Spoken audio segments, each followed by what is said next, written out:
yang ada di sana. Gitu. Tapi nyatanya ini kan produk pabrik lecet. Lu bagaimana? Quran itu bisa yang ilahi, tapi sekaligus yang makhluk. Kenapa keberatan Yesus yang sebagai manusia, yang dipanggil sebagai guru, yang dipanggil sebagai rabi, yang mati, yang mengajar di atas bukit. Tetapi serempak dengan itu adalah Yesus yang adalah firman. Firman itu bersama-sama dengan Allah. Dan firman itu adalah Allah. Sebagai firman, tentu firman tidak diciptakan. Sebab persoalannya gini. Ya Pak, kita ini sebetulnya menghormati Yesus. Ya, itu kan sebetulnya. Yang tidak betulnya bagaimana? Kan selalu basa-basinya. Ya sebenarnya kami sangat menghormati Nabi Isa. Kami sangat menghormati Yesus. Itu yang sebetulnya. Yang tidak betulnya bagaimana? Kan gitu. Ya yang tidak betulnya itu. Ya terang-terangan aja tidak apa-apa. Yesus bukan Tuhan. Yesus bukan anak Allah. Itu yang kita tidak bisa terima. Ya sudah, tidak bisa terima juga tidak apa-apa. Kalau Anda terima kan sudah jadi Kristen. Terus saya ditanya di Paramadina itu. Di Jakarta, kasetnya ada di luar itu ditanya. Pak Bambang, bagaimana pendapat Bapak? Orang Kristen tentang Nabi Muhammad. Ya Nabi, saya bilang gitu. Lah kalau gitu, bagaimana dengan Yohanes pasal 14 ayat 6 menurut orang Kristen? Ya itu kan untuk Kristen. Kalau saudara percaya itu kan sudah jadi Islam. Lah Nabi apa? Nabinya orang Islam kan bener. Bukan Nabi saya tapi. Lah apa sulitnya ngomong gitu? Nabi Muhammad, ya Nabi. Nabimu bukan nabiku. Kalau aku mengakui dia sebagai nabiku, aku sudah jadi Islam. Dan gereja Syria ini bubar, sudah masuk Islam semua. Lalu kalau dia benar-benar nabi, dalam pengertian dia sama-sama nabi. Ini nabinya Kristen, nabinya Islam, betul. Lah kenapa Kristen dan Islam gampang bentrok? Karena bahasanya mirip itu apa? Sama-sama Timur Tengahnya. Islam ada nabi, Kristen ada nabi. Islam mengenal Allah, Kristen mengenal Allah. Jadi istilah Allah itu aslinya dari kata Allah. Itu bahasa Aram. Makanya di Isra pasal 5 ayat 1 itu Besem Elah. Yang menjadi bahasa Arab Bismillah. Karena itu tidak usah usil-usil. Orang Kristen tidak boleh pakai nama Allah. Karena nama Allah Dewa Air. Itu orang yang kurang membaca saja. Harus diganti Elohim. Bukan Elohim, Elohim. Elohim juga keliru bacanya. Yang benar Elohim. Elohai. Orang Yunani membaca Eloi. Karena Alkitab ini ditulis, diterjemahkan dalam bahasa Yunani. Maka ikut stylenya orang Yunani, slangnya orang Yunani, Elohai dibaca Eloi.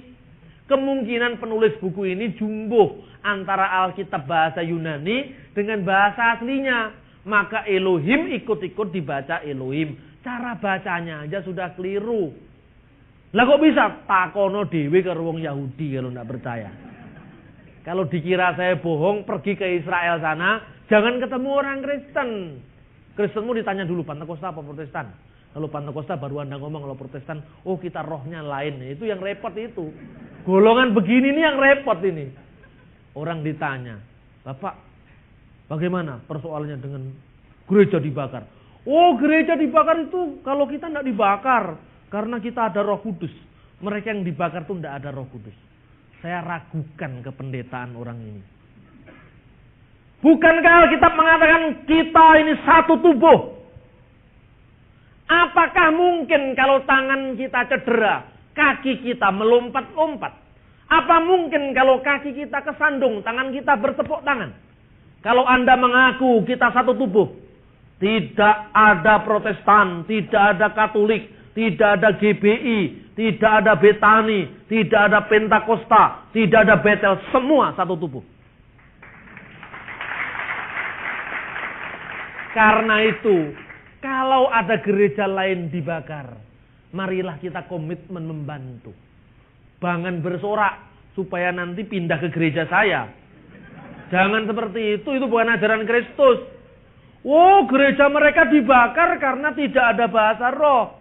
Kami yang ada, makanya dibakar. Nanti orangnya pindah-pindah semua GPIB ke sini. Itu bukan ajaran Kristus. Mari bantu. Dulos dibakar. Anda beli itu, Jemaat Indonesia. Sirkulasinya. Semua untuk pemulihan. Karena mereka sakit, kita sakit. Mereka bergembira, kita bergembira. Karena kita satu tubuh. Satu tubuh kok beda, Pak? Ya mesti. Kalau tangan semua panjangnya segini kan malah aneh. Tangan ada yang segini, ada yang segini, ada yang segini. Kalau semua panjangnya segini, kan jadi aneh. Dikira robot nanti saudara-saudara.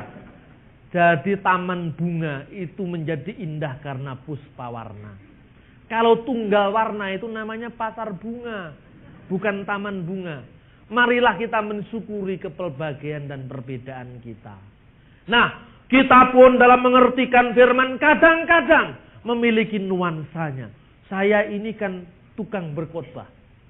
Tapi saya paling suka kalau mendengarkan khotbahnya pendeta Yakub Nahuwai. Saya suka. Lucu dan menyapa gitu khotbahnya Pak Pendeta Nahuwai. Saya suka. Barangkali juga begitu. Ada pendeta-pendeta lain yang juga suka mendengar saya khotbah. Karena apa? Setiap orang diberikan talent masing-masing oleh Tuhan. Amin. Nah, apapun yang saya capai sebagai seorang Bambang Nursena, mungkin tidak dicapai orang lain. Tapi yang dicapai orang lain, mustahil semua bisa saya capai. Itulah artinya kita harus satu tubuh saling melengkapi, saling berangkulan, saling memahami, dan saling memberkati. Amin. Saudara-saudara, mungkin soal anak Allah ini, pendeta lain tidak setajam saya loh ngomongnya. Karena apa? Tidak mengalami. Iya kan? Tapi kalau saya sudah berbicara tentang misalnya pengurapan Roh Kudus, misalnya soal ya yang penyembuhan, itu memang bukan talenta saya. Pak Yusuf juga bukan talentanya, tanya ke dia. Setiap orang diberi talenta masing-masing. Dan saya mungkin saja Tuhan memakai saya. Saya pernah, itu sudah saya ceritakan. Saya tidak mengklaim diri sebagai hamba Tuhan yang mampu menyembuhkan orang lain. Tidak. Kesembuhan itu hanya miliknya Tuhan. Tapi saya juga pernah loh. Ini pernah. Dan ini lucu Tuhan tuh kalau sudah berkarya. Suatu saat ada anak kesurupan. Anak kecil kesurupan. Kemudian ketika dilayani teman-teman saya, suaranya tiba-tiba jadi suara orang dewasa. Anak kecil. Kemudian dia kata, salahmu sendiri manusia itu. Wong anak saya main-main kok dirusak. Itu setannya ngomong begitu.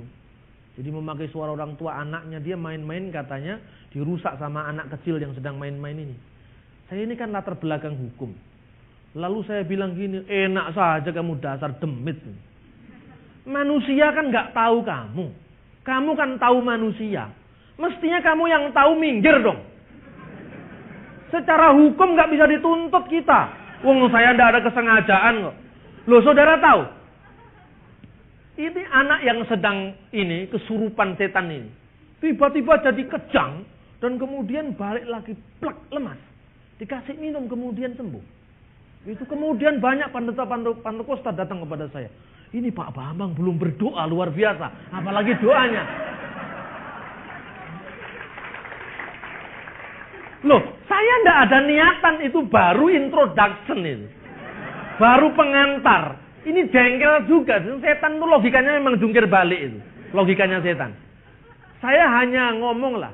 Enak aja kamu, kan kamu tahu manusia. Mestinya kan kamu yang minggir. Kamu dasar cari perkara. Secara hukum kita tidak salah. Tidak ada kesengajaan kok. Langsung orangnya malah sembuh. Lalu pendeta-pendeta lain yang baru akan berdoa, dia mikir. Ini Pak Bambang belum berdoa. Baru mengumpat setannya pergi. Lalu saya nggak bisa jadikan ini jadi pengalaman saya. Oh kalau gitu, kalau kesembuhan itu harus diumpat-umpat dulu. Biar setannya lari, nggak bisa. Ini kasuistis. Jadi pengalaman di sebuah orang, gereja, itu silahkan dinikmati. Tapi jangan didoktrinkan, amin. Kalau didoktrinkan loh, saudara membatasi karya Roh Kudus. Roh Kudus, polamu harus begini. Katanya Protestan dikritik karena liturginya terlalu kaku. Dengan begini kan sudah menciptakan Roh Kudus, ruang geraknya dibatasi. Nanti begini dulu, lalu ada pelajaran khusus tentang Holy Spirit. Nah ini membatasi Roh Kudus. Biar saja Roh Kudus bekerja di mana dia mau, kapan dia mau, karena dia yang mengatur kita dan kita tidak diatur. Kita tidak diatur manusia, kita diatur oleh Roh Kudus, bukan Roh Kudus yang kita atur. Yang kedua dan yang terakhir, di dalam gereja timur, gereja-gereja yang kebanyakan memakai bahasa Arab, persoalan istilah anak Allah itu sebetulnya sudah tuntas. Ketika itu ada seorang bidat namanya Nestorius. Bidat Nestorius itu mengajarkan mustahil Allah yang maha tinggi, Allah yang maha kuasa dilahirkan di dalam perut seorang ibu usianya 2 bulan. Allah kok dikandung seorang wanita. Ini Nestorius. Makanya Nestorius mengatakan Maria itu sebetulnya hanya melahirkan kemanusiaan Kristus yang terlepas dengan keilahiannya, karena Maria itu tidak bisa disebut sebagai walidatulillah, bunda dari Dia yang adalah Allah, tetapi hanya walidatul insan, bunda manusia, bukan bundanya Allah. Jadi sebetulnya istilah Maria sebagai walidatulillah, bundanya Allah itu bukan untuk mendewikan Maria. Itu konteksnya dulu, karena Nestorius meragukan keilahian Yesus. Makanya yang dilahirkan Maria itu hanya manusia biasa. Direaksi oleh gereja. Yang dilahirkan Maria bukan manusia biasa. Dia adalah firman. Firman yang bersama-sama dengan Allah. Dan firman yang adalah Allah. Karena itu ketika Yesus dilahirkan oleh Bunda Maria. Ketika itu Yesus tetap berada dalam keilahian dan kesempurnaannya yang penuh. Eksesnya oleh gereja di sebelah barat, Maria terlalu ditinggikan gitu. Jadi itu ekses. Kalau ekses jangan direaksi semua ditolak. Jadi bagi saya, misalnya kita puji-pujian, memberikan penghormatan kepada Maria itu tidak salah. Bukan menyembah. Contohnya gini. Salam. Orang Timur Tengah itu setiap kali ketemu dengan yang lain salam misalnya. Saudara pergi ke gereja di Bukit Karmel. Itu ada altar untuk Elia, altar untuk Musa. Di altar itu dikatakan Assalamu alaika ya Ilyas Nabi. Salam bagimu ya Ilyas Nabi. Makanya setiap kali orang Kristen Arab atau orang Islam itu kalau mendengar kata Nabi, salam bagimu. Orang Yahudi juga begitu. Salam alaih, salam bagimu, salam baginya. Makanya di Islam ada alaihi salam. Isa, salam baginya. Muhammad, salam dan sholawat baginya. Musa, salam baginya. Itu hanya sekedar salam begini. Bukan penyembahan. Seperti orang Indonesia, yang kami muliakan Bapak ini. Yang kami muliakan Bapak ini. Kalau di pesantren lain lagi. Yang kami taati Hadratus Syekh Kiai Haji Hasyim Asy'ari. Yang kami taati, karena orang-orang Islam NU itu harus taat pada kiai. Karena itu kalau ngelawan Gus Dur kualat itu katanya orang NU. Yang kami taati Kiai Haji Abdurrahman Wahid. Assalamualaikum warahmatullahi wabarakatuh gitu. Jadi budaya taat itu. Nah, di Timur Tengah juga seperti itu. Karena itu saudara-saudara, Nabi itu namanya dijunjung, tetapi tidak disembah. Lah, orang barat dulu menggunakan cara ini untuk dipahami dalam konteks barat. Akhirnya kemudian salah alamat, agak salah alamat. Erasmus menggambarkan suatu kapal yang sedang mau karam. Itu di dalam kapal orang menyeru, Bunda Maria, selamatkan kami. Nama Yesus sama sekali tidak diseru, itu ekses. Kalau di timur tidak sampai seperti itu. Ya kalau di timur itu ada misalnya salam bagimu itu hanya ya, untuk mengenang jasa-jasa dari para pahlawan iman. Seperti orang Yahudi mengatakan, Baruch ata Adonai Elohenu, terberkatilah engkau ya Tuhan Allah kami, Melek haolam, Raja semesta alam, Elohe Abraham, Elohe Yitzhak, Elohe Yakub. Tuhannya Abraham, Tuhannya Ishak, Tuhannya Yakub. Dan kita adalah penerus-penerus dari iman Abraham, iman Ishak, iman Yakub. Ketika kita berkata Allah Abraham, Allah Ishak dan Allah Yakub, Allah yang kita sembah sekarang ini, yang bekerja sekarang ini, yang memberkati sekarang ini adalah Allah yang sama yang dulu pernah menuntun Ibrahim, yang pernah memberkati Ishak, yang pernah memberkati Yakub. Jadi ada kesinambungan iman. Jadi makanya Pak Agil saya kasih bahan satu kali, diulang di mana-mana. Saya bilang saya lebih hormat kepada teman-teman muslim yang berbicara tentang Isa selalu Isa kalimatullah wa rohumin alaihi salam. Lain dengan orang Batak. Saya pikir orang Islam lebih menghormati nabi-nabi ketimbang orang Batak. Orang Batak itu semua dipanggil si. Itu si Musa itu, si Abraham itu, si Daud itu. Wah, memangnya itu Daud siapa? Semua si. Tapi ya itulah Batak, enggak apa-apa. Budaya Batak memang seperti itu. Kemudian tapi bagi saya, orang yang berlatar belakang Jawa Timur, dekat dengan Islam, begitu dikatakan, itu kau jangan begitu, itu si Yesus bisa marah loh saya. Yesus kok dipanggil sini, kebangetan sekali orang ini. Lalu di Manado juga gitu. Pendeta Manado bilang apa?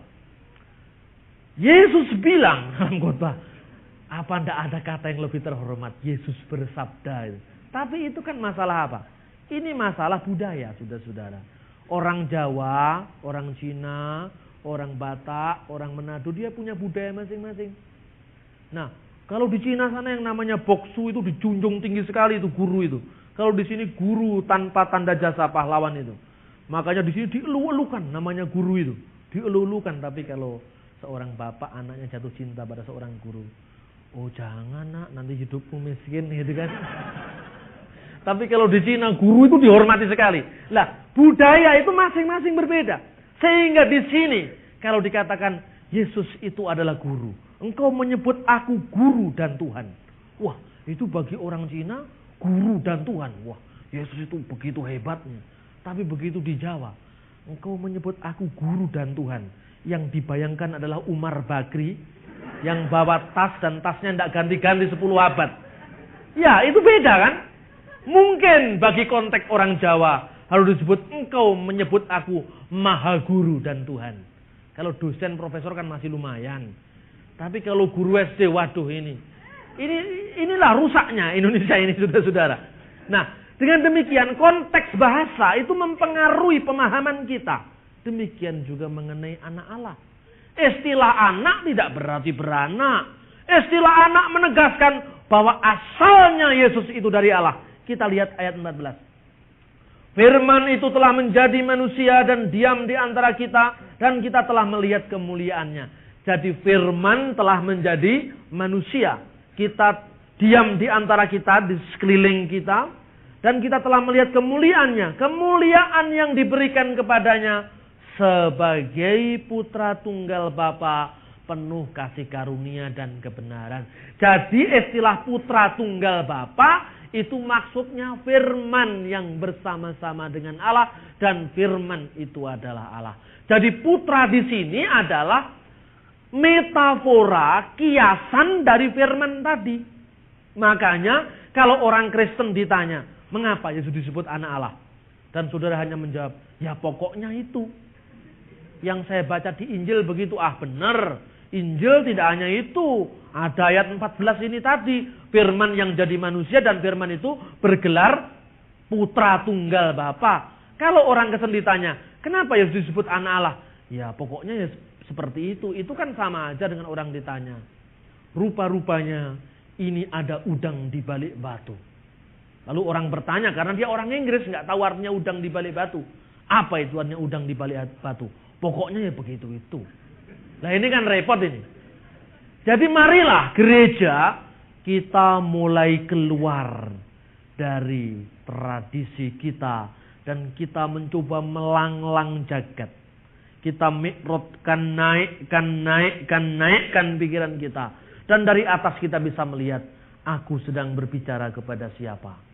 Kalau aku berbicara kepada orang Islam, tolong diterjemahkan kembali, diaplikasikan kembali dalam konteks yang baru. Sehingga iman Anda benar-benar dikagumi, digandrungi, dan dicari. Saya bersaksi sedikit. Dulu saudara-saudara, saya kalau khotbah di gereja-gereja itu sebetulnya saya prihatin. Kenapa pendengarnya hanya Kristen saja? Terus saya tanya, yang Islam gak mau lihat Pak. Saya pikir kenapa ya gak mau lihat itu, gak mau dengar. Begitu saya bawa Alkitab tebel begini, orang sudah a priori, kita mau dikristenkan. Suatu saat saya diminta khotbah Natal. Gimana caranya supaya saya jangan khotbah lah, bosen saya. Loh gimana Pak? Loh hamba Tuhan bosan khotbah itu kan kurang rohani itu. Kalau bagi orang-orang karismatik itu. Saya sudah ditengking dalam nama Yesus ini. Rohnya sudah beda, mungkin begitu. Dia tidak ngerti strategi, taunya nengking aja. Saya datang ke Turen. Kemudian, gimana Pak? Jadi enggak? Ya tapi jangan khotbah lah, bosan saya kalau khotbah. Yang denger hanya orang Kristen. Masa saya akan tersinggung saudara-saudara. Kita perayaan, setelah perayaan begitu selesai khotbah tinggal makan, tamu-tamu datang. Enak aja kalau makan antri. Kalau dengar khotbah nggak mau. Gimana caranya? Bikin acara. Saya ceramah aja jangan khotbah. Kalau ceramah kan yang lain mau datang. Dan temanya umum-umum saja. Nggak usah tema Alkitab bahwa nanti ngomongnya ke Alkitab itu lain lagi. Itu kan tergantung situasi. Temanya dengan semangat Natal kita tingkatkan kerukunan umat beragama sebagai kerukunan nasional. Bagian dari benar datang, Pak Kiai datang, tokoh-tokoh masyarakat datang. Saya melenggang dengan enaknya di atas mimbar. Dan saya cerita, enggak bawa Alkitab. Kalau bawa Alkitab mereka pulang. Alkitabnya sudah dihafal duluan. Makanya orang Kristen kalau khotbah jangan harapkan orang Islam banyak datang. Karena apa? Dianggap orang Kristen tidak hafal kitab. Coba kalau dia. Tadi ayatnya Yohanes pasal 1 ayat 1. Pada mulanya adalah firman. Ayat B. Dan firman itu bersama-sama dengan Allah. Saudara-saudara. Tetapi yang berikut dikatakan bahwa firman itu, ayat tadi mengatakan, dan firman itu adalah Allah. Baru satu kalimat saja tidak hafal. Coba kalau orang Islam yang khotbah. Pernah? Kiai Agil mengatakan, saudara-saudara, mari kita buka Al-Baqarah ayat 103. Gak pernah. Dia langsung aja dibaca. Katanya Pak Agil, orang Islam kalau khotbahnya menunjuk pasal dan ayat itu pasti tidak hafal Al-Quran. Kita akan membaca surat 2 Al-Baqarah ayat sekian, itu pasti, taunya hanya itu. Kalau orang pesantren, ini saya sekedar ngutip Pak Agil, karena minggu lalu baru ketemu sama saya, ada seminar bersama di Bali, Trialog itu makalahnya ada di depan, Trialog ini. Hindu Kristen Islam. Kalau orang Islam baca Quran itu sudah langsung. Maju ke depan ceramah, ini kita niruin aja. Bismillahirrahmanirrahim. Assalamualaikum warahmatullahi wabarakatuh. Waalaikumsalam. Alhamdulillah wassyukurulillah wassalatu wassalamu ala rasulillah haula wala quwata illa billah amma ba'du. Saudara-saudara umat Islam, Allah berfirman di dalam kitab suci Al-Quran yang berbunyi, Bismillahirrahmanirrahim. Ya ahlal kitab ta'alau ila kalimatin sawim bainana wa bainakum illa na'budu illallah. Yang artinya, cukup sudah. Tidak usah dibawa kitabnya, kita baca, tidak usah. Ini tradisi yang berbeda. Lah saya mikir iri saya. Suatu saat kalau mungkin saya khotbah begitu mereka mau dengar. Saya coba test case-nya di Turen, di Malang sana. Saya ceramah, nggak bawa Alkitab saya. Biar di kalangan orang Kristen dianggap tidak rohani, biar saya yang penting bisa didengarkan orang Islam khotbah saya. Supaya ada saling pengertian. Kita sebenarnya saudara-saudara, itu berasal dari bapak yang sama yaitu Abraham. Terah kita sama, itu orang Islam sudah senang. Kalau saya pinjam istilahnya saudara muslim, kita ini Ibrahim berasal millat Ibrahimi. Jadi berasal dari iman Ibrahim, the Abrahamic faith yang satu. Karena itu saya menganjurkan bagaimana untuk kesatuan bangsa ini. Di tengah-tengah situasi bangsa dalam ancaman disintegrasi. Marilah kita agree in disagreement. Setuju dalam ketidaksetujuan. Bukankah di dalam Al-Quran dikatakan bahwa sebenarnya kita diutus ini sebagai rahmatan lil alamin. Rahmat bagi semesta alam. Izinkanlah saya mengutip sebuah firman Tuhan dalam kitab Zabur atau kitab Mazmur yang berbunyi, Hine matof umanaim sefet akim gam yakat. Yang artinya, alangkah baiknya dan indahnya apabila semua hidup rukun bersama. Begitu saya ngutip begini, Pak Haji yang di depan saya langsung, wah, pikiran saya kena. Nah ini, begitu saya turun, dia tanya, Pak, gimana Pak? Baik? Oh baik. Jangan ini Pak ya, kita sering ada forum-forum ini lebih bagus. Ya bagus, alhamdulillah Pak Gaji. Terus dia tanya begini, itu tadi yang Bapak baca itu kitab Jabur ya? Iya betul, kitab Jabur. Itu bahasa apa tadi Pak? Itu bahasa Ibrani. Ya bahasanya Nabi Daud langsung. Oh gitu ya. Jadi kalau begitu kita bisa ngerti Pak. Artinya kalau orang Islam itu kalau baca Quran ya ada bahasa Arabnya baru diartikan. Saya selama ini terus terang tidak pernah dengar yang begini ini. Sebab kalau saya di Madura Alkitabnya bahasa Madura. Kalau di Batak Alkitabnya bahasa Batak. Mana aslinya? Kita tidak bisa percaya karena tidak ada aslinya coba. Jadi persoalannya orang Kristen kalau membaca teks bahasa asli itu bukan sekedar pinter-pinteran, tapi kebutuhan. Kebutuhan karena apa? Yang mendengarkan tuh nggak percaya kita kalau bahasanya Indonesia itu. Ini kan repot. Bahkan orang mengatakan, baca kitab suci kok kaya maca Quran. Loh seperti yang kita baca tadi. Pada mulanya ada seperti baca Quran katanya mereka. Begitu dibaca. Ini model Kristen Timur Tengah ini. Min masamil yabina Dawudan Nabi wa malikut tohir litahina alaina mubarakatu mukhodasa amin. Haleluya. Wah ini baru kitab suci kalau ini. Padahal hanya lagunya yang berbeda. Ya kan? Saudara mengejar makna. Mereka mengejar keaslian. Orang Kristen, ini Pak Komarudin yang katakan, waktu Natalan saya undang dia, suruh khotbah dia, suruh pidato, waktu Natalan gereja Syria di Jakarta. Natalan itu kalau di gereja Syria namanya Idul Milad. Idul Milad itu Natal, kalau Paskah Idul Paskah. Id itu perayaan. Idul Milad perayaan Natal, Miladiyah itu Natal. Nah itu dia mengatakan, ketika saya mendengar seorang rekan Kristen membaca ayat-ayat tadi, bayangan saya, ini sangat baik untuk menumbuhkan saling pengertian. Jangan pendeta yang lain kritik, kapan menginjilnya? Sik toh, ini menciptakan dulu situasi kondusif, main hantam saja. Dulu mengatakan, kapan begitu tuh ada penginjilan? Loh, penginjilan. Caramu gitu ndak lama disebar orang. Gerejamu dikerutuki dulu. Kita menciptakan hubungan baik. Soal orang nanti percaya Yesus, itu proses kemudian. Kan gitu.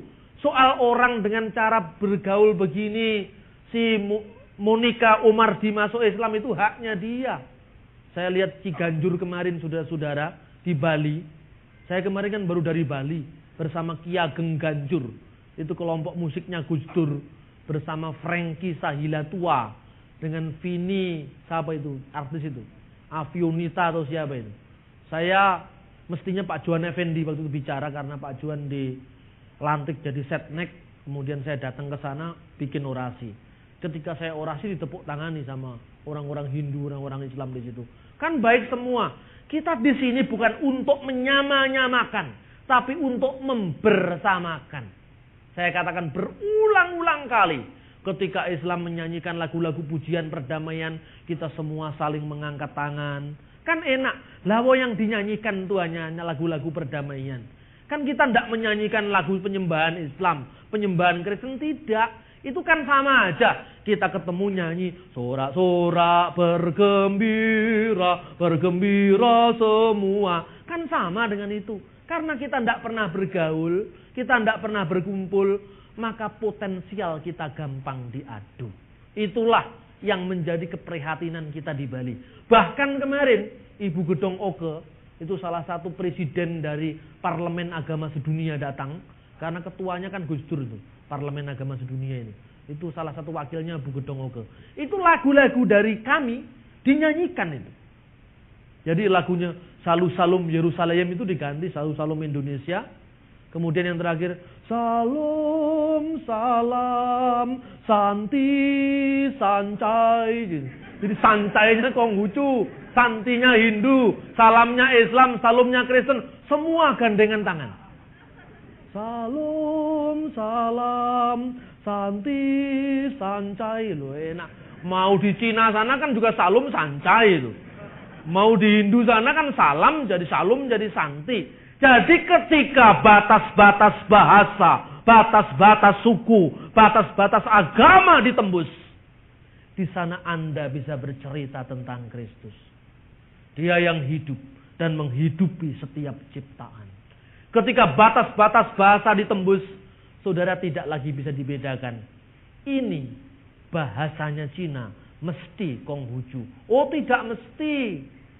Zaman dinasti Tang itu gereja Syria sudah ada di sana. Yang namanya sancai itu bukan hanya ucapannya Bingki Irawan, tapi juga salamnya orang Kristen di Tiongkok. Yang mengucapkan Santi itu bukan sekedar orang Hindu, karena di India Selatan ada gereja Kristen. Yang mengucapkan salam itu bukan hanya orang Islam, karena Butros Gali juga mengucapkan Salamualaikum, Salamualaikum. Yang mengucapkan salam bukan sekedar orang Kristen, Yahudi juga mengucapkan itu. Karena itu, Kristus tidak bisa dibatasi dengan bahasa. Ketika kita bisa menembus perbedaan bahasa teologi seperti ini, kita bisa mengerti apa makna dari anak Allah. Amin. Ada beberapa waktu untuk kita merespon apa yang saya sampaikan. Sebelum saya tutup dengan doa, silakan kalau ada pertanyaan seperti yang sudah dijanjikan hari ini akan ada tanya jawab. Silakan. Ya. Wah, ini paling giliran, paling duluan. Ya, silakan. Assalamualaikum warahmatullahi wabarakatuh. Nama saya Bagus, saya dari Python, Probolinggo, saya dari Gereja Katolik. Pak Bambang, saya mengenal Bapak dalam buku Bayang-Bayang Antara Kenyataan dan Bayangan Kenyataan. Iya, Bayang dan Kenyataan. Jumpa spiritualitas Jawa dengan agama-agama di Indonesia. Waktu itu foto Bapak masih muda, dan sekarang Bapak low profile dan mirip Andy Lau. Bapak makin ganteng saja. Pak Bambang, saya punya 2 pertanyaan, boleh? Terima kasih. Namun sebelumnya saya ingin memuji, saya terima kasih. Saya menginginkan pertemuan seperti ini baru kali ini, dan ternyata Gereja Betelah yang telah membuat saya bisa bertemu dengan Bapak. Saya adalah salah satu pemuja Bapak di antara. Oh, pemuja Tuhan, jangan memuja saya. Iya. Di antara Pak Yusuf Roni, Pak Hamran Hamri, dan Iskandar Jajat, Bapak adalah salah satu pujaan saya. Pertanyaan saya, Pak. Dalam